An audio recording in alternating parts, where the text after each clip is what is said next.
Sean bienvenidos. Vamos a continuar con el mensaje del profeta Isaías, sesión número 7, el hombre Galileo, y vamos a considerar el capítulo número 9 de Isaías y el inicio del capítulo 10. Hemos tenido hasta ahora varios mensajes del profeta Isaías. Su nombre significa Dios es nuestra salvación,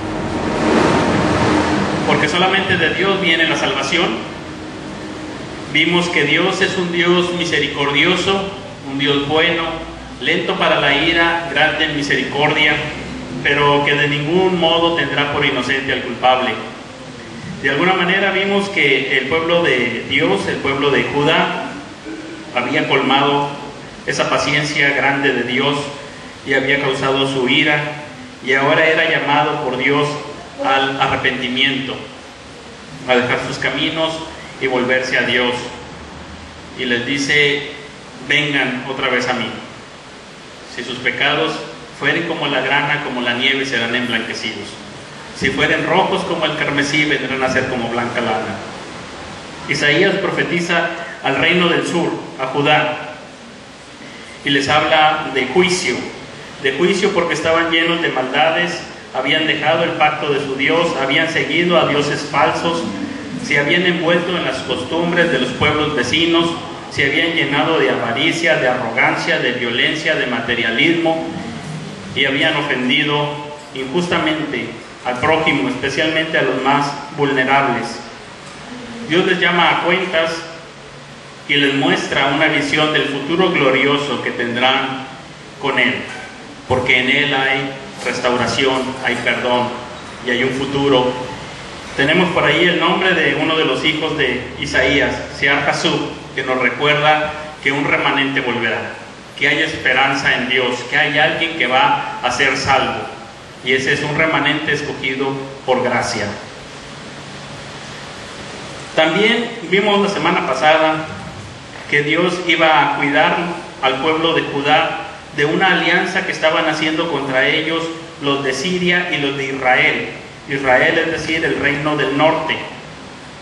Aquí vamos a distinguir los dos reinos: el reino del sur, Judá, que mantenía reyes de la línea de David, y vamos a llamarle Judá o la casa de David, y en el norte, que eran las otras tribus que estaban al norte, se le llama normalmente Israel, o a veces se le conoce como la casa de José, que era la más prominente en ese reino del norte.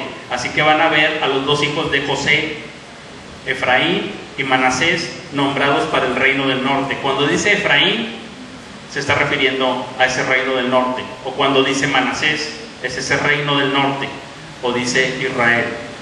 Así que hasta ahorita hemos tenido que Isaías está profetizando en el reino del sur, en Judá, casa de David. Ahí es donde está profetizando y les dice: arrepiéntanse porque han hecho lo malo.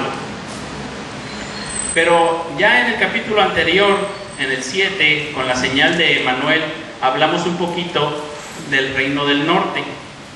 El reino del norte quería atacar a Judá, aliado con Siria, y venían a atacar, y Dios los defiende, y Dios les da una señal y les dice: no teman, Emanuel, Dios está con ustedes, Dios con nosotros.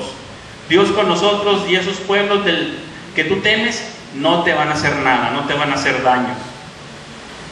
Ahora va a haber una profecía para ese reino del norte, dada en el sur, ¿sí? Así que aunque le habla al reino del norte, lo tiene que escuchar el reino del sur, porque aunque se dice algo sobre otra nación, hay implicaciones para la nación del sur, la casa de David, la casa de Judá, ¿sí? Es como cuando a nosotros nos dicen esos refranes que escarmientes en cabeza ajena. Algo le va a pasar a la nación del norte, pero lo tiene que saber la nación del sur.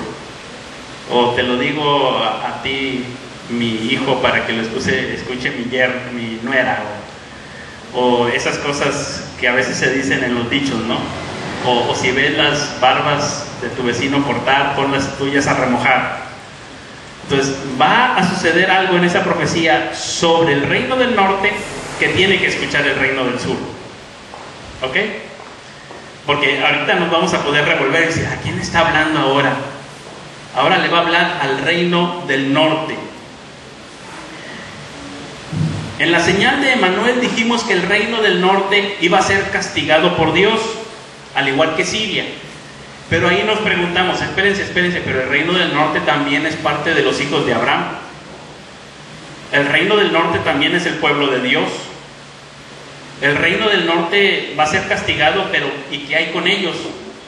¿Pueden los de Judá alegrarse por la desdicha de Israel, de Efraín, de Manasés? ¿Pueden ellos alegrarse porque a sus hermanos les irá mal? ¿Cuál debe ser su reacción? ¿Y hay un futuro para esa nación del norte? Que es cierto, han hecho lo malo y se van a ir a cautividad primero que los del sur, pero ¿hay algo más para ellos en el futuro? ¿O será que Emanuel nada más es bendición para el sur y los del norte? ¿Y los del norte qué tienen? La tierra del norte fue la primera en ser derrotada, y aquí viene una palabra para la tierra del norte. Versículo 1, capítulo 9 de Isaías. Ese reino del norte, terminamos el capítulo 8 diciendo que iba a ser castigado y que iba a venir sobre ellos oscuridad, hablando de muerte, hablando de cautividad, hablando de un enemigo que los iba a dominar, que eran los asirios. Pero dice el capítulo 9, en nuestra versión Reina Valera empieza con un más. En la Biblia de las Américas dice pero, y es el mismo énfasis. Es un contraste, una preposición de contraste, y este es el pero de Dios. Pero no siempre van a estar en tinieblas. Pero no habrá más lobreguez para la que estaba en angustia, como en tiempos pasados. Él trató con desprecio a la tierra de Zabulón y a la tierra de Neftalí. Zabulón y Neftalí están al norte. Pero después la hará gloriosa, por el camino del mar, al otro lado del Jordán, Galilea de los gentiles. La tierra de Galilea fue la primera en ser invadida. La tierra de Zabulón, de Neftalí, es esta zona junto al mar de Galilea, hacia el norte. Hacia el norte, justamente donde el Señor Jesucristo empezó su ministerio, en Galilea. En esa tierra despreciada y de tinieblas, dice, no habrá más tinieblas para ellos. Hay un futuro para ellos, y Dios dice, la hará tierra gloriosa. Esa tierra va a ser gloriosa. Fíjense nada más qué gloriosa va a ser, que ahí va a vivir Jesucristo. Cierto, Jesucristo nace en Belén, casa de David, en el sur, pero muy pequeño se va a vivir a Nazaret, al norte, a Galilea, y es conocido como Nazareno hasta su muerte. El Evangelio de Juan nos dice en el 19:19 de su Evangelio que se puso un letrero en su cruz que decía Jesús Nazareno, Rey de los judíos. Hasta el final le llamaban Nazareno, es decir, Galileo, es decir, de esa región despreciable, pero que va a tener gloria. Hasta apareció en la cruz, ¿verdad? De tan glorioso que va a ser esa región. Ahí, junto al mar de Galilea, es donde va a ver a Pedro y a Andrés y les va a decir, síganme, yo los voy a hacer pescadores de hombres. Ahí, junto al mar de Galilea, va a ver a Jacobo y a Juan y les va a decir, síganme. Ahí, junto al mar de Galilea, es donde va a hacer grandes hazañas. En Caná de Galilea es donde convierte el agua en vino. Empieza sus señales y sus milagros. Y no solamente en esa región, sino que hasta Siria. Eso está al norte. Son los primeros derrotados, pero son los que van a tener gloria, porque Dios los hará gloriosos. Esa tierra fue llevada cautiva y fue hecho un paso para los asirios, para todo su ejército. Ahí hicieron un camino. Esa tierra, cuando fue llevada a cautividad, el rey de Asiria tuvo la idea de traer otra gente para que poblara toda esa región. Entonces, de todos los cautivos, de todos los reinos que estaba dominando, se trajo prisioneros y los dijo: ustedes van a vivir en esta región de Galilea y aquí van a hacer su vida. La repobló con otra gente. A los demás se los llevó cautivos. Y nos dice el libro de Reyes, segundo libro de Reyes, capítulo 17, del 24 en delante. Dice: y el rey de Asiria trajo hombres de Babilonia, de Cuta, de Aba, de Amá, de Sepharvaim, y los puso en las ciudades de Samaria en lugar de los hijos de Israel. Y tomaron posesión de Samaria y habitaron en sus ciudades. Y aconteció que, como al principio de habitar ellos allí no temieron al Señor, el Señor envió leones entre ellos, que mataron a muchos de ellos. Entonces hablaron al rey de Asiria y le dijeron: las naciones que has llevado al destierro a las ciudades de Samaria no conocen las costumbres del Dios de la tierra. Por eso Él ha enviado leones entre ellos, y aquí los leones los matan, porque ellos no conocen las costumbres del Dios de la tierra. Y el rey de Asiria ordenó diciendo: llevad allá a uno de los sacerdotes que llevasteis al destierro. Y entonces nos dice la Biblia que llenaron ahí de otras personas con sus costumbres que traían y sus ídolos, y empezaban a ser comidos por los leones. Entonces les llevaron también un sacerdote de los israelitas. La tribu del norte, que no tenía los mejores sacerdotes, por así decirlo, pero estaban ahí diseminados los levitas. Bueno, les llevaron para que les enseñaran la ley de Dios. Termina el pasaje de Reyes diciendo que entonces ellos temían al Señor y servían a sus dioses conforme a las costumbres de las naciones de donde habían sido llevados al destierro. Así que Galilea y Samaria llegó a ser un reino mezclado, un reino mezclado con gente de Israel y gente de otras naciones, con otros dioses, además del Dios verdadero, con otros ídolos, con otras costumbres, y llegó a ser una región mezclada. Ya no era pura la línea genealógica que venía de los israelitas. Ya no era una línea pura, incluso hasta empezaron a tener otra tonada, otra acentuación. Ustedes recordarán cuando descubren a Pedro, que dicen: este estuvo con Jesús, y él lo niega, que finalmente le dicen: sí, hasta su forma de hablar lo descubre que es Galileo, porque tenían otra forma de hablar, no podían pronunciar todas las palabras igual que un israelita desde que nació, sin mezcla, ¿verdad? Ellos tenían ya una cultura mezclada, su forma de hablar incluso los delataba. Entonces no era una región muy honrosa, ¿verdad? Hasta cuando le dijeron a Natanael: oye, encontramos al Mesías, es Jesús de Nazaret. ¿Qué dice Natanael? ¿De Nazaret puede salir algo bueno? ¿De esa región?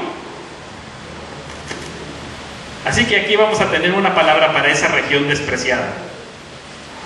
Y vamos a ver qué maravillosamente se cumple la escritura en el Nuevo Testamento, que Jesús es el Emanuel para la tierra del sur, pero también es el hijo Galileo del reino del norte.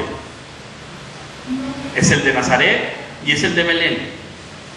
En Jesús el reino del sur tiene un rey, y en Jesús el reino del norte tiene un rey, y en Jesús todas las naciones tienen un rey. Y dice el versículo 1: no va a haber más oscuridad para Galilea, los voy a sacar a gloria. Cierto, los he castigado porque han hecho lo malo, pero hay esperanza. Va a haber luz, una luz que traerá salvación, una luz que traerá libertad, una luz que traerá un gobierno diferente, justo, glorioso, el reino de Dios entre los hombres. Esa tierra será tornada en gloriosa. Y vamos a leer la poesía que les va a poner aquí. Del versículo 2 al versículo 3 nos dice, voy a leer en la Biblia de las Américas, dice: el pueblo que andaba en tinieblas ha visto gran luz. A los que habitaban en tierra de sombra de muerte, la luz ha resplandecido sobre ellos. Multiplicaste la nación, aumentaste su alegría. Se alegran en tu presencia, como con la alegría de la cosecha, como se regocijan los hombres cuando se reparten el botín. Fíjense nada más el paralelismo que hace de contraste. Hay tinieblas y hay luz en ese contraste. El pueblo que habitaba en tinieblas vio gran luz. Y en el contraste está hablando de tinieblas como sombra de muerte y la luz como la vida y la salvación. Ese pueblo que estaba en tinieblas, como olvidado, como castigado, vio gran luz. Vamos a Mateo capítulo 4. Acompáñenme ahora sí en sus Biblias y vamos a abrir Mateo capítulo 4, versículos 12 en delante.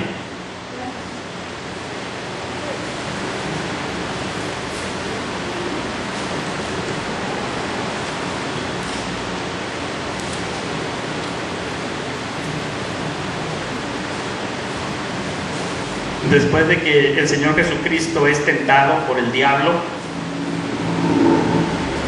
Él había ido, Jesús había ido de Galilea, se había ido hacia el Jordán, a donde estaba Juan bautizando. Juan lo bautiza, luego se va al desierto, es tentado por el diablo, y nos dice Mateo capítulo 4, versículo 12, cuando Jesús oyó que Juan estaba preso, volvió a Galilea. Ahí está esa tierra, Galilea, la tierra que estaba en tinieblas. Y dejando a Nazaret, vino y habitó en Capernaum, ciudad marítima en las regiones de Zabulón y de Neftalí, para que se cumpliese lo dicho por el profeta Isaías cuando dijo: tierra de Zabulón y tierra de Neftalí, camino del mar, al otro lado del Jordán, Galilea de los gentiles. El pueblo asentado en tinieblas vio gran luz, y a los asentados en región de sombra de muerte, luz les resplandeció. Desde entonces comenzó Jesús a predicar y a decir: arrepentíos porque el reino de los cielos se ha acercado. Ahorita vamos a ver quién es ese rey en Isaías, pero aquí está predicando de un reino, y el gobernante de ese reino va a tener unas características especiales que se muestran en Isaías. Pero aquí les dice: les ha llegado el reino. A ustedes, los galileos, son los afortunados de ser los primeros en escuchar la predicación de Jesucristo en vivo. Andando Jesús junto al mar de Galilea, vio a dos hombres, Simón, llamado Pedro, y Andrés, ahora galileos. El 19 les dijo: vengan a mí y yo, dice, los haré pescadores de hombres. Más adelante, el 23 dice: y recorrió Jesús toda Galilea, enseñando en las sinagogas de ellos y predicando el evangelio del reino y sanando toda enfermedad y toda dolencia en el pueblo. Recuerden que las naciones castigadas para salvar a la nación del sur eran Israel y era Siria, porque también venía, y eran castigados. Y aquí se nos dice, el versículo 24, y se difundió su fama por toda Siria. Esa nación castigada también iba a recibir bendición del Señor Jesucristo. Y le trajeron todos los que tenían dolencias, los afligidos por diversas enfermedades y tormentos, los endemoniados, lunáticos, paralíticos, y los sanó. Y le siguió mucha gente de Galilea, de Decápolis, de Jerusalén, de Judea y del otro lado del Jordán. esa tierra que primero fue destruida, ahora veía gran luz. Aquí en una forma más grande y maravillosa por medio de Jesucristo mismo y su ministerio entre ellos. Bueno, aquí se iba a cumplir en una forma más grande. Tienen un cumplimiento parcial, más sencillo antes, pero aquí es en una forma muy grande. Y la poesía nos habla no solamente del contraste entre la luz y las tinieblas, sino que nos habla también de alegría. Dice que con esta luz iba a traer también alegría a la gente. Alegría en su presencia. Alegría originada por Dios, disfrutando delante de Dios. Y nos dice aquí que esa alegría sería similar a cuando alguien se alegra por la cosecha. O también como cuando se reparten un botín de guerra. Entonces, más o menos, nosotros, si queremos hacer el símil, diríamos que esa alegría sería como la de la cosecha, sería como cuando reparten utilidades, o como cuando te dan el aguinaldo, que dices, ya trabajé todo el año, ¿y cómo te sientes? Entonces dice, va a haber para esa región de Galilea, que están esclavizados, que el esclavo no tiene un sueldo, ni un aguinaldo, ni nada de eso, es esclavo. Dice, va a tener alegría como cuando le reparten su aguinaldo, o como cuando llega la quincena. ¿Cómo te sientes? Ay, es quincena. Feliz. Así va a ser la alegría. Dice, como cuando se reparte un botín. Esto sería similar a decir, como cuando te sacas la lotería. No sé qué se siente, pero me imagino que se siente bonito. ¿Sí? Y sin comprar boleto. Como cuando te encuentras un tesoro y dices, wow,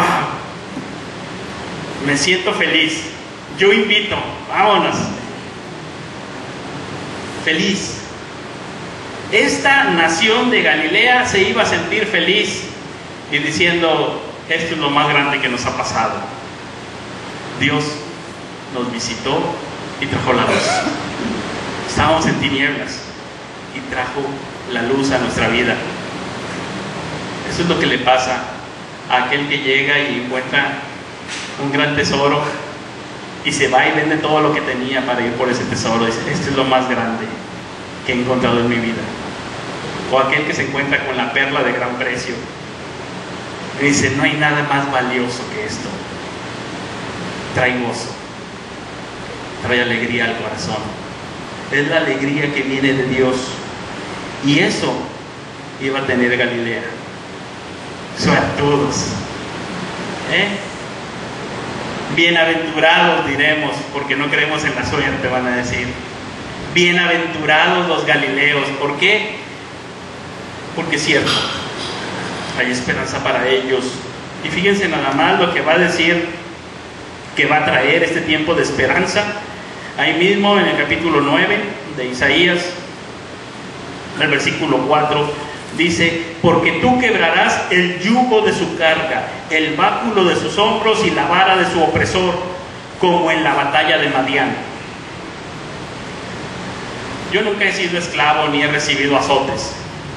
He visto películas de la esclavitud y he visto en películas las actuaciones de azotes o de varazos o de golpes de palos. He leído al respecto, nunca lo he experimentado, gracias a Dios. Pero ellos recuerdan cómo era en Egipto, cuando se les castigaba duramente. Y cuando viene Moisés para liberarlos, ¿y qué dice Faraón? Están ociosos, no les den la paja para los ladrillos, que ellos mismos vayan, la tomen y hagan la misma cantidad de ladrillos, porque están ociosos. Y si no la hacen, azótenlos.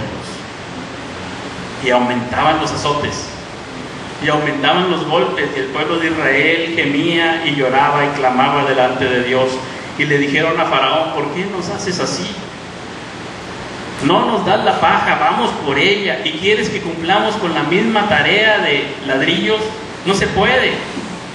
y tus siervos nos azotan. No se puede. Y Faraón les dice, están ociosos, se quieren ir a adorar a su Dios, están ociosos y van a hacer lo que yo les digo. Bueno, ahora no era Egipto, ahora era Asiria, y seguramente conocerán la fama de los asirios y su violencia y su ser sanguinario. Y ahora dice al pueblo que estaba en tinieblas, esa luz que vendrá les traerá libertad, porque va a quitar el yugo, lo va a quebrar. La vara del opresor la va a quitar, van a ser libres. ¿Y cómo se siente el esclavo que es libre? Dice, va a ser como en el día de Madián. Y aquí vamos a hacer historia, porque Isaías se imagina que nosotros nos acordamos del día de Madián, y a lo mejor no nos acordamos, así que vamos a hacer un poco de remembranza y vamos a recordar que hubo un tiempo cuando en Israel no había rey y había jueces. Uno de esos jueces fue Gedeón. Gedeón era de la tribu de Manasés, en el norte, uno de los hijos de José. Recordemos, el norte tiene Manasés y Efraín como los principales en esta casa de José. Gedeón era de Manasés y de una de las familias más pequeñas de Manasés, y ellos estaban siendo atacados por madianitas. Ellos venían así del oriente, saqueaban sus cosechas, sus animales, se los llevaban, y ellos estaban cada vez en mayor opresión. Clamaron a Dios y Dios llamó a Gedeón. Entonces el reino del norte recuerda esa historia. Cuando Isaías dice va a ser como el día de Madián, el reino del norte sabe a qué se refiere, porque en ese entonces Gedeón arma un ejército y Dios le dice son muchos, se van, y Dios le dice todavía son muchos, eran 30,000, no, eran 10,000, eran 30,000 los enemigos, ellos eran 10,000, son muchos, se van, finalmente vienen quedando 300 contra 30,000, y estaba el campamento de los madianitas, y entonces Dios le dice con esto te voy a salvar, con 300 hombres, para que sepan que la victoria no es por tu propio brazo, sino por la mano de Dios. Dios es el que te salva. Y entonces pues ya dan las instrucciones que ustedes recordarán. Son en el campamento en medio 30,000 madianitas. A cada quien le toca, ¿qué? 100. A cada quien le toca el de a 100. Gedeón dice rodéenlos, que nadie escape. O sea, todavía son poquitos y rodéenlos. Se ponen encima de una colina con un cántaro, adentro tienen fuego encendido, tienen un cuerno, y entonces cuando les da la orden, en medio de la noche, tocan la trompeta y quiebran los cántaros, y se ve a todo alrededor el fuego, y se escuchan las trompetas. Las personas que están ahí en medio se levantan y se empiezan a matar unos contra otros. Eran como 3 ejércitos reunidos, y entre ellos unos contra otros se empiezan a matar, porque Dios estaba haciendo que estuvieran como aturdidos y no supieran qué estaban haciendo. Finalmente los israelitas, que son 300, corretean a los madianitas que quedaban, detienen a uno de sus reyes, lo matan en una peña que se hizo famosa, y matan a otro rey más adelante, y se liberan de la opresión, y se quiebra el yugo, y es quitada la vara de la opresión, y el pueblo de Manasés respira en paz, salvados. Así que aquí les dice, ustedes Dios les va a quebrar el yugo de la carga, la vara del opresor, como en la batalla de Madián. Es decir, por fuerza de Dios, por obra de Dios, los va a salvar, y ustedes van a estar libres. No solamente eso, sino que también les dice, va a venir un tiempo de paz, versículo 5, porque toda bota que calce el guerrero en el fragor de la batalla y el manto revolcado en sangre serán para quemar combustible para el fuego. Es decir, el uniforme militar se va a ir y lo van a quemar. Paz. Van a quemar sus botas militares a la fogata. Se acabó la guerra, es lo que está diciendo. Viene la luz para Galilea y viene la luz en un tiempo de paz, en un tiempo de libertad. ¿Y quién es ese hombre, Galileo, que va a traerles esa paz? ¿Cómo es? Háblenme de él, diríamos nosotros. Versículos 6 y 7. ¿Cómo es ese Galileo? ¿Quién es el macho que va a lograr esto? Se oye bonito. ¿Quién es? Y fíjense nada más lo que dice. Otra vez empieza con bebés. Dios engrandeciéndose en personas que nacen así frágiles, ¿verdad? Porque un niño nos es nacido, hijo nos es dado, y el principado sobre su hombro, y se llamará su nombre admirable consejero, Dios fuerte, Padre eterno, príncipe de paz. Lo dilatado de su imperio y la paz no tendrán límite sobre el trono de David y sobre su reino, disponiéndolo y confirmándolo en juicio y en justicia desde ahora y para siempre. El celo de Jehová de los ejércitos hará esto. Aquí tenemos los nombres nuevamente. Recordemos que está usando el profeta Isaías los nombres para describir a las personas o para dar un mensaje, como Isaías, Yarjasú, Maher Salal Hasbaz, que ya habíamos comentado. Ahora está estuvo también Emmanuel. Ahora está que le ponen 4 nombres.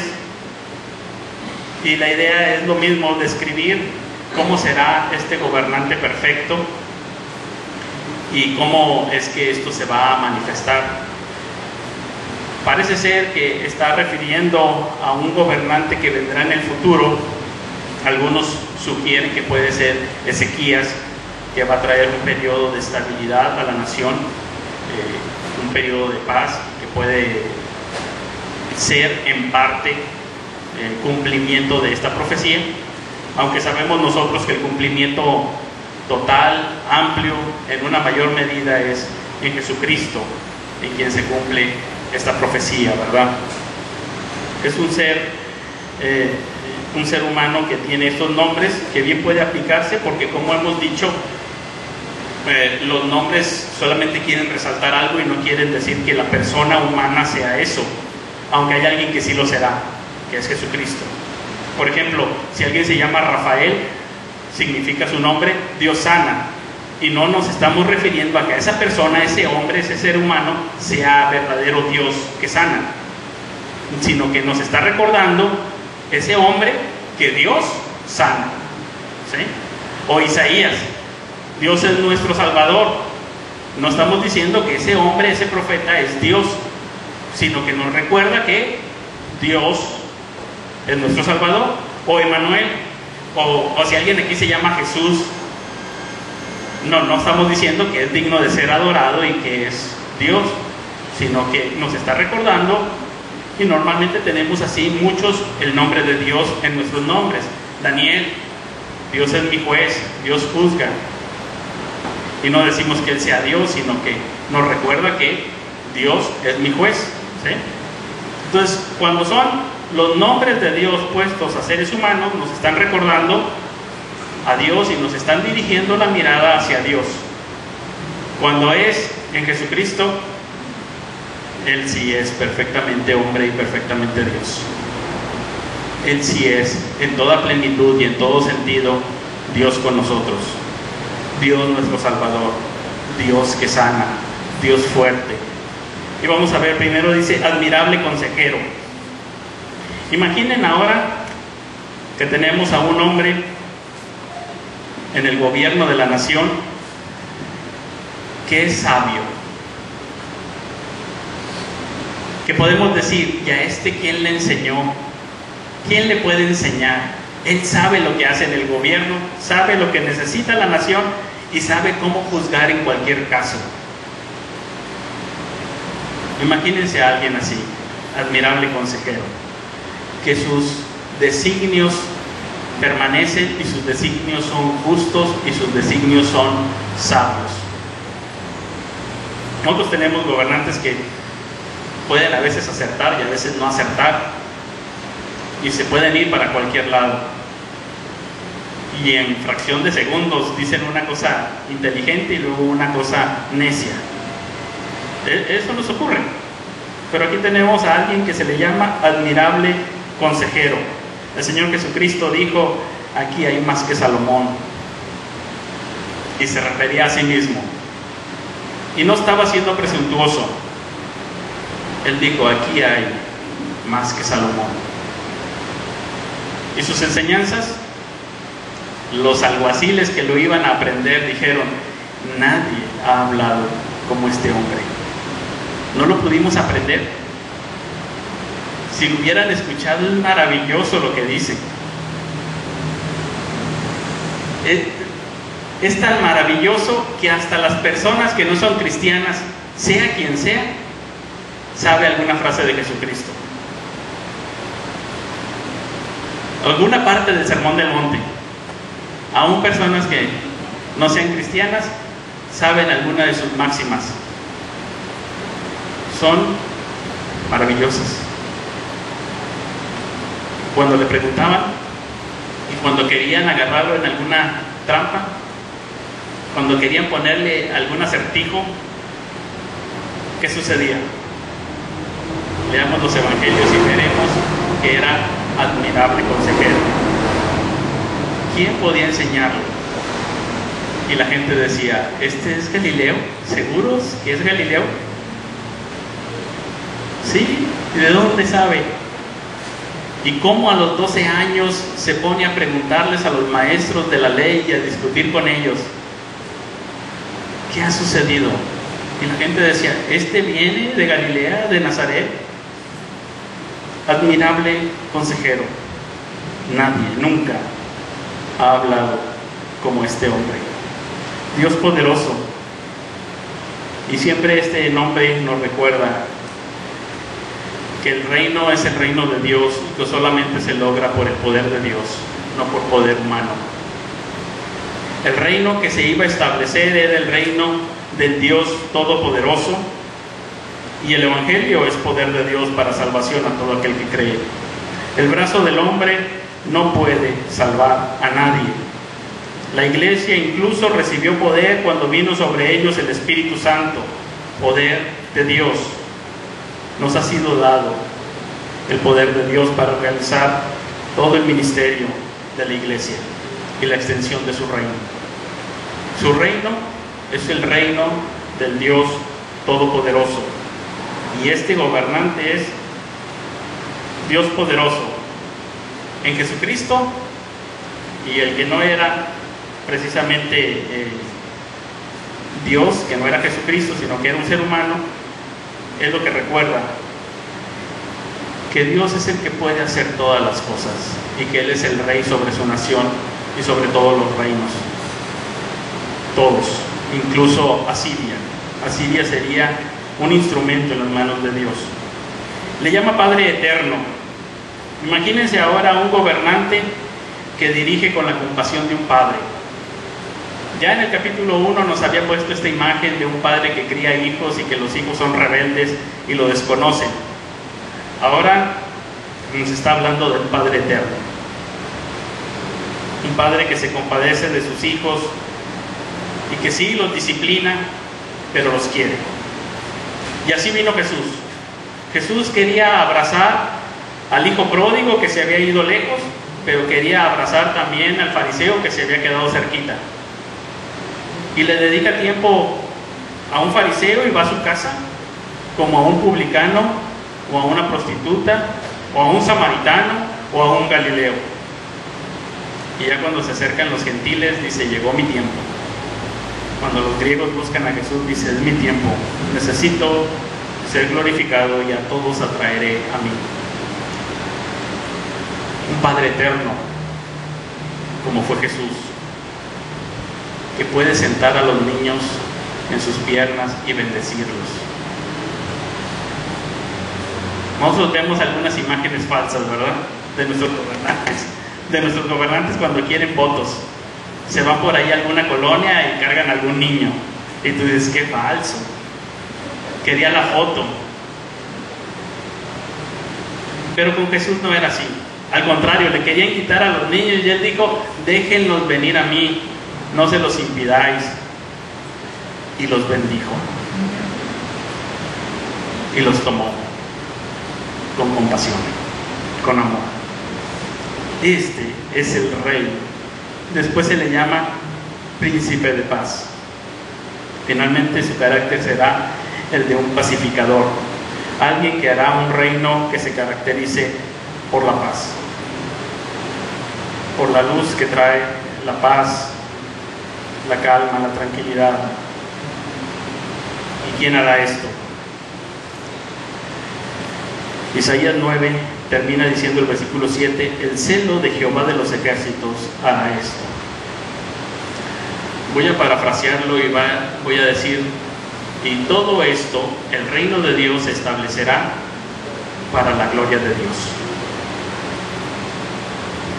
Parafraseando, el celo de Jehová hará esto, es decir, lo hará para su gloria, para que Él sea exaltado sobre todos. Y así nos dice el apóstol Pablo en Efesios, que somos salvos y que resplandece en nosotros la luz para alabanza de la gloria de su gracia, para que Él sea exaltado, que Él sea glorificado en todo. Aún en Galilea. ¿Hay esperanza para Galilea? Sí. ¿Porque son buenos los galileos? Y ahí seguimos con el capítulo 9. Y el capítulo 9, aunque se parece a las profecías que ya hemos visto en los capítulos anteriores, recordemos, lo anterior se lo dijo al reino del sur. Esto del capítulo 9, versículos 8 hasta el 10:4, se lo está diciendo al reino del norte. Pero para abreviarlo, prácticamente les está diciendo lo mismo. El reino del sur era así, arrogante, violento, inmisericordia, materialista. Y lo que va a decir del reino del norte, prácticamente les va a decir lo mismo. Se han desviado, han dejado al Dios del pacto, han sido violentos, han sido malvados, han sido idólatras, han sido materialistas. No han visto por la viuda, ni por el huérfano, ni por el pobre, ni por el extranjero. Han dejado el pacto de Dios. Nos va a sonar repetido, pero se lo está diciendo ahora el reino del norte. Y es una forma de decirle al reino del sur: mira lo que le va a pasar al reino del norte, porque tú todavía tienes tiempo de arrepentirte. Ellos ya estaban en unos tiempos muy críticos. El rey que fue puesto después de que fue derrotado el anterior, fue Oseas. No fue puesto, más bien asesinó a su antecesor y fue siervo de Tiglat-Pileser. Los asirios pagaban tributo. Muere Tiglat-Pileser y lo sustituye Sargón, Sargón II.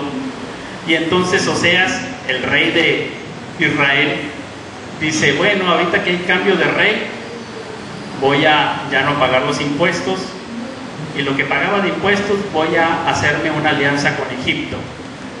Si acaso vienen a luchar contra mí, Egipto me va a ayudar. Y no a Egipto que le iba a ayudar, nada más se quedó con el dinero. Y vinieron y mataron a Oseas y se llevaron a todo el reino. Y los del sur estaban viendo. ¿Qué iban a pensar ellos? ¿Qué piensa el reino del sur cuando ve que el reino del norte es malo, igual que ellos son malos, y que se van castigados por Dios? Porque este capítulo, capítulo 9, versículos del 8 hasta el 10:4, nos está repitiendo una frase que quiero que nosotros la recordemos muy bien. Y esa frase que está repitiendo es en el 9:17: con todo eso no se aparta su ira, y aún está su mano extendida. Y el 9:21, con todo eso no se ha apartado su ira y aún está su mano extendida. Y el 10:4, con todo eso no se aparta su ira y aún está su mano extendida. El capítulo nos está diciendo que el pueblo de Israel era atacado y no se arrepentía. Y decía, nos tumbaron nuestros ladrillos, pues vamos a hacerlos más fuertes. Nos tumbaron nuestras fortalezas, pues vamos a hacerlos de mejor madera. Y estaban en arrogancia contra Dios en vez de arrepentirse. En arrogancia decían, sí, Dios nos quiere derrotar, pues no va a poder. Y ya tumbó nuestra torre, vamos a reconstruirla. Quemaron nuestra puerta, la vamos a hacer de cedro ahora. La vamos a hacer más grande. Y entonces nos dice Isaías, ellos no ven, pero la mano de Dios todavía está extendida, diciendo a sus ejércitos, ataquen, como la mano de un general cuando va a la batalla y tiene su espada, todo su ejército está esperando su orden, y cuando el general tiene la mano extendida con su espada, está diciendo ataquen, y mientras el general la tenga así, el deber de todo soldado es seguir atacando. Isaías nos está revelando algo que ellos no ven, algo que no ven a simple vista, y es que la mano de Dios todavía estaba extendida. Quiere decir que tenía que arrepentirse. Del reino del norte salió un profeta llamado Jonás, que fue a predicar a Nínive, esta ciudad en Asiria, porque también a los asirios se les pasaba la mano, eran crueles y sanguinarios, y Dios dice, los voy a castigar porque se están pasando. Y les manda a Jonás y les dice, Nínive será destruida en 40 días. Pero ellos sí vieron que la mano de Dios estaba extendida y proclamaron ayuno y cilicio, ceniza, oración, y se arrepintieron. Y Jonás dice, no puede ser, Dios, yo sabía que tú eres lento para la ira, yo no quería venir para que ellos se salven. Estos son los que maltratan a mi pueblo. Estos son los que nos hacen sufrir y pagar tributo. Estos son malvados. Y se arrepintieron. Y le da una lección con una calabacera. Qué terrible que el pueblo de Dios no se arrepiente y dice, sí Dios, pues no me arrepiento. Y unos asirios idólatras se arrepienten y piden perdón y dejan sus violencias y sus asesinatos, sus hurtos, sus amenazas, y se arrepienten.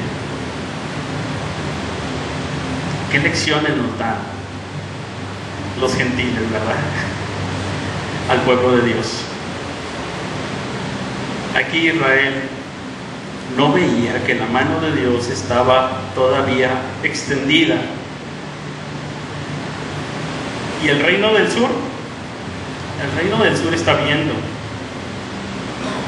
¿Se va a alegrar porque el reino del norte muere? ¿Qué tiene que hacer? ¿Cuál debe ser su reacción? Sabe que el reino del norte va a tener un buen futuro, un futuro glorioso porque Dios así lo quiere. Y sabe que Galilea va a ser otra vez visitada por la luz. Pero mientras, ellos que tienen de lección para sí mismos cuando ven a la nación del norte, poner sus barbas a remojar, escuchar lo que le dicen al otro. Porque si uno no se arrepiente, está viendo que efectivamente va a la cautividad. Ellos dicen, pues hay que arrepentirnos, Sería lógico, ¿no? Esa sería la lección obvia. Sin embargo, viendo, no verán; oyendo, oirán pesadamente, y no se convertirán, sino que endurecerán su corazón, nos va a decir por ahí. Bueno, lo vimos en el capítulo 6 de Isaías. Nosotros tenemos lecciones para nuestros días. Nosotros vemos ya la historia, y nosotros sabemos que ese Rey justo, que bendice tanto al reino del sur como al del norte, como a todas las naciones, es Jesucristo. Y que nosotros así como los galileos, somos de esa tierra que moraba en tinieblas. Acá, del otro lado del mar, no Galilea de los gentiles, sino México de tantos dioses. Nosotros habitábamos en tinieblas, y Él ha venido y ha traído la luz por su pura gracia, por el celo del Señor que hace esto para la gloria de Dios solamente. Él lo trae, y nos trae el Evangelio para que nosotros podamos también convertirnos y andar en su luz admirable. Y en Jesucristo nosotros tenemos a un admirable consejero, y sabemos que su consejo permanecerá y que nada frustrará sus planes, su plan eterno, y que un día volverá y establecerá su reino. Y oramos a ese admirable consejero y le decimos: venga tu reino, sea hecha tu voluntad, y en mi vida yo quiero andar de acuerdo a tu voluntad. Reconozco que tu consejo es sabio, y mis caminos, mis opiniones son necias. Los impulsos de mi corazón son hacia el mal, pero tu camino es derecho. Tu consejo es sabio y admirable, y quiero seguir por ahí, por lo que tú dices en tu palabra. En Jesucristo tenemos a un Padre eterno, alguien que nos ama con compasión, que nos enseña, nos abraza, nos perdona, nos reprende para que participemos de su santidad. Nos dice: pídeme, porque yo soy ese Padre bueno que no te va a dar un escorpión en vez de un huevo, o una piedra en lugar de un pan. Yo soy tu Padre compasivo. En Jesucristo tenemos al Príncipe de Paz, y como Él hemos de ser pacificadores, buscando siempre la comunión unos con otros y con Dios. En Jesucristo tenemos al Dios fuerte que ha logrado eterna salvación por nosotros, que nosotros no podíamos. En nosotros no hay fuerza para la salvación, pero también en nosotros no hay fuerza para el ministerio ni para toda buena obra.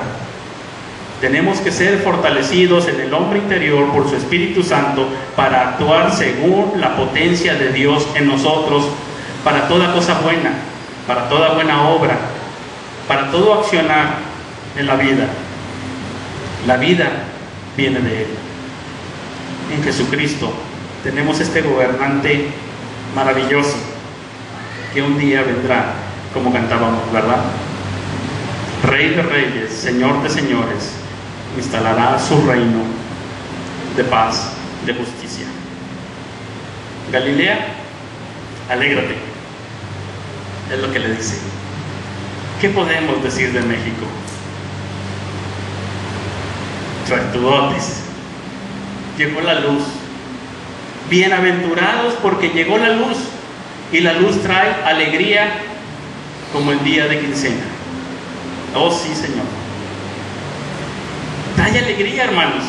La vida cristiana es una vida de alegría porque hemos sido liberados del yugo opresor del pecado. Hemos sido librados de las tinieblas del reino de Satanás. Ya no seguimos la corriente de este mundo. Estamos libres. Libres. Al fin libres. Y eso trae gozo.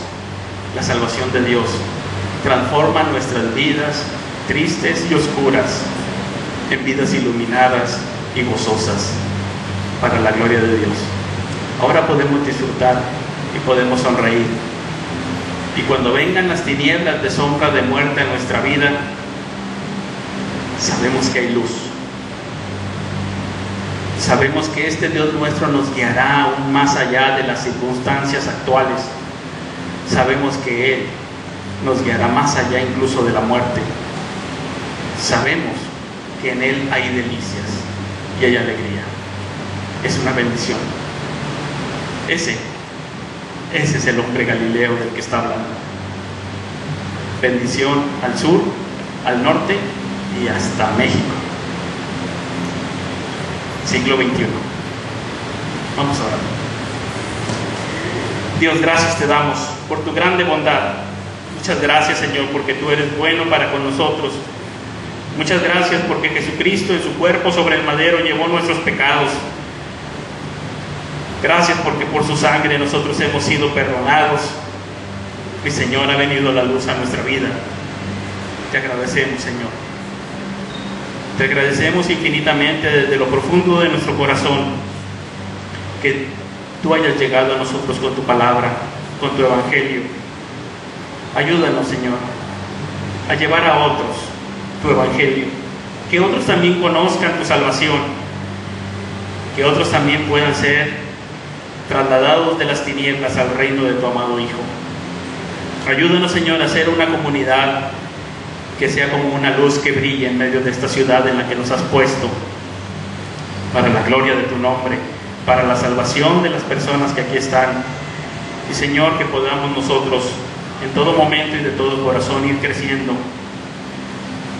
en tu gracia, ir creciendo en tu conocimiento, ir creciendo en la vida unos con otros y en comunión contigo.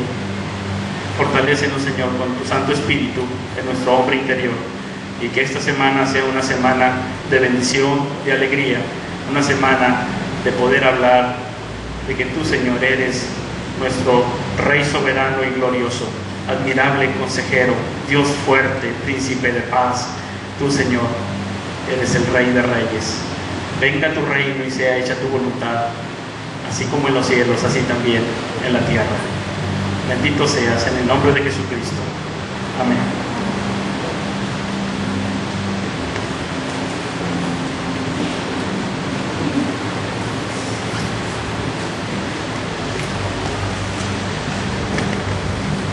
Bien, gracias a Dios por su palabra.